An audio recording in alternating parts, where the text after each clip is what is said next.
వాటిని ఎత్తి కీర్తించు. ప్రతిరోజు వాటిని గురించి తలపోసి ఆయన దగ్గర కూర్చొని కన్నీళ్లతో ఆయన మయంపరచు. ఆ తర్వాత నువ్వు వెళ్ళి దేవుని పని చేయి.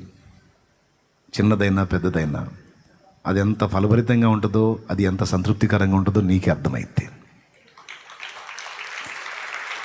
నీ దేవుడైన ప్రభు, అద్వితీయ ప్రభు, ఆయన్ని ప్రేమించాలి. రెండోది, ఆయన అభ్యంతరపడే క్రియలు మానేయాలి. ఆయన ఇష్టపడే క్రియలు వెతికి వెతికి చేయాలి. ఈ దీనురాలికి నేను సహాయం చేస్తే నా దేవుడు సంతోషిస్తాడు. ఈ దిక్కులేని వారిని నేను ఆదరిస్తే నా దేవుడు సంతోషపడతాడు.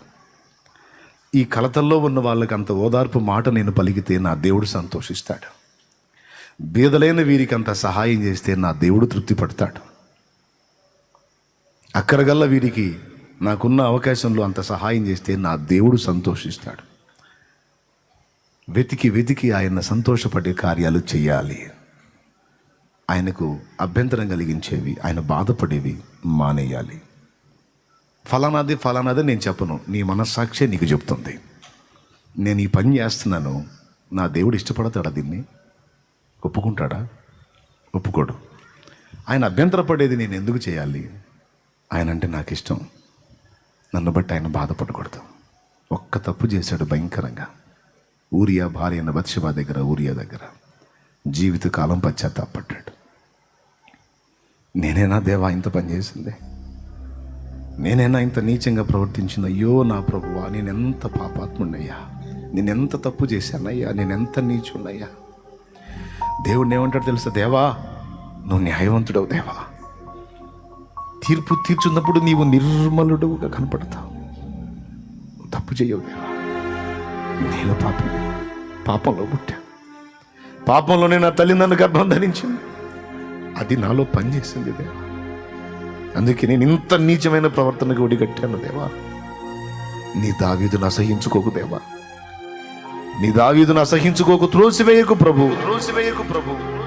నీ పరిశుద్ధాత్మను నా యొద్ద నుండి తీసివేయొద్దు ప్రభు, తీసివేయొద్దు ప్రభు. నీ సన్నిధిలో నుండి నన్ను త్రోసివేయకు ప్రభు, త్రోసివేయకు ప్రభు, త్రోసివేయకు ప్రభు. ఆయన కాళ్ళు పట్టుకొని పెన వేసుకుని ఇచ్చాడు. అందరూ తల ఒక మాట అతన్ని అంటుంటే మౌనంగా సహించాడు. షిమి అనేవాడు దావీదు మీద దుమ్మెత్తిపోసి శాపాలు పెడుతుంటే యోవాబు అభిషేలు విని వాడు అంత మాట్లాడుతుంటే నీకు రోషం లేదా? ఎందుకు వాడి చేత మాటలు పడుతున్నావు? నువ్వు సెలవి వాడిని చంపి వాడి తల తెచ్చి నీ కాళ్ళ ముందు పెడతానంటే, సెరూయా కుమారులారా, నాతో మీకేమి, వానితో మీకేమి, వాడిని శపింపనీయుడి. ఎందుకంటే యెహోవా దావీదును శపింపమని వానికి సెలవియ్యని ఎడలా వాడు ఎలా శపిస్తాడు రా? నన్ను ఒక్క మాట అన్నోడిని బతకనిలా నా దేవుడు. అలాంటిది వాడు అన్ని మాట్లాడుతుంటే నా దేవుడు ఎందుకు మౌనంగా ఉన్నాడో తెలుసా? దేవుడిది తప్పు కాదు, వాడిది కాదురా. నేను పాపాత్మునిరా, నేను దుర్మార్గుని, నేను దోషిని. నాకు ఈ గతి న్యాయమేరా? తిట్టనియండి వాడిని. నా దేవుడికి నేనంటే ఎంతో ఇష్టం. వాడి తిట్లు బట్టైనా నన్ను కనికరించి మళ్ళా యథాస్థితిని నాకు ఇవ్వచ్చేమో.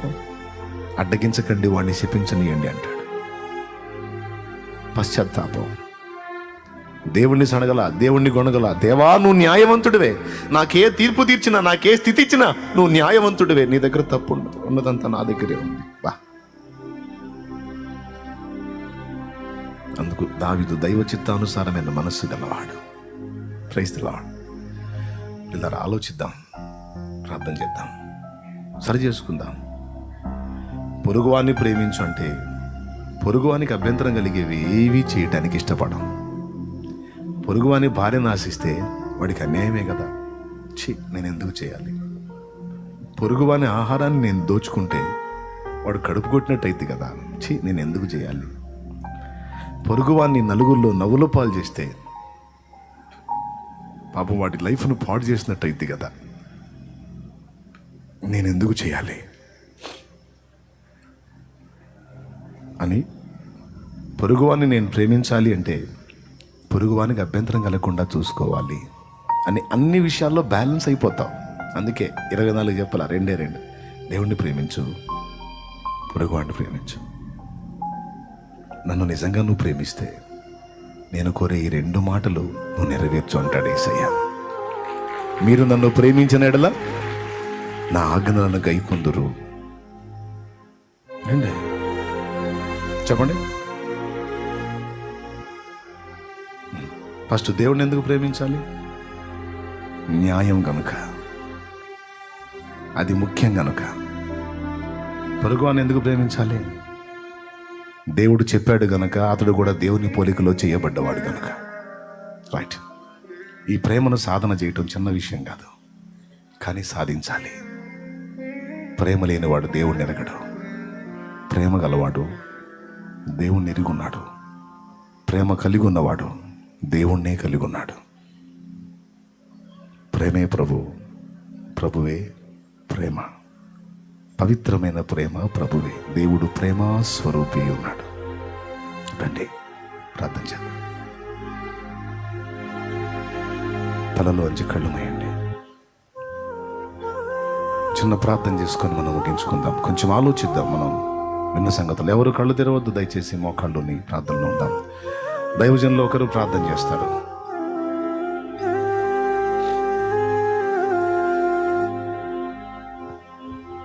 స్తోత్రములు తండ్రి, పరిశుద్ధుడా, నీకు వందనాలు. పునరుద్ధాన ప్రభా, మాకు కర్తవ్యం బోధించినందుకు వందనాలు ప్రభా.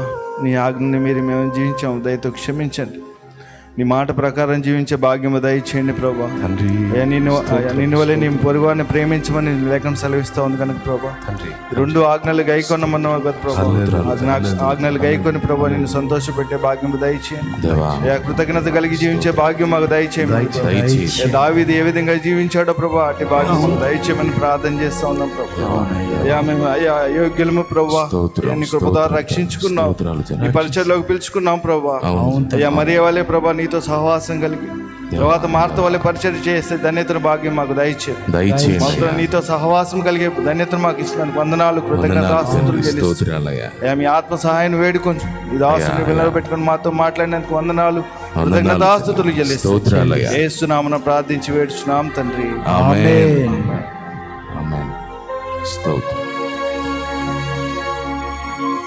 చివరి ప్రార్థన ఆశీర్వాదంతో ముగించుకుందాం. మన తండ్రి అయిన దేవుని ప్రేమ, ప్రభు అయిన యేసుక్రీస్తు కృప, పరిశుద్ధాత్మ అన్యోన్య సహాయ సహవాస సమాధానము మనకును సార్వత్రిక సంఘమును మనకు సదాకాలము తోడైంది, నిత్యత్వం చేరు పర్యంతము తోడై నడిపించునుగాక. ఆమేన్. హల్లెలూయా, హల్లెలూయా, హల్లెలూయా, హల్లెలూయా, హల్లెలూయా, హల్లెలూయా.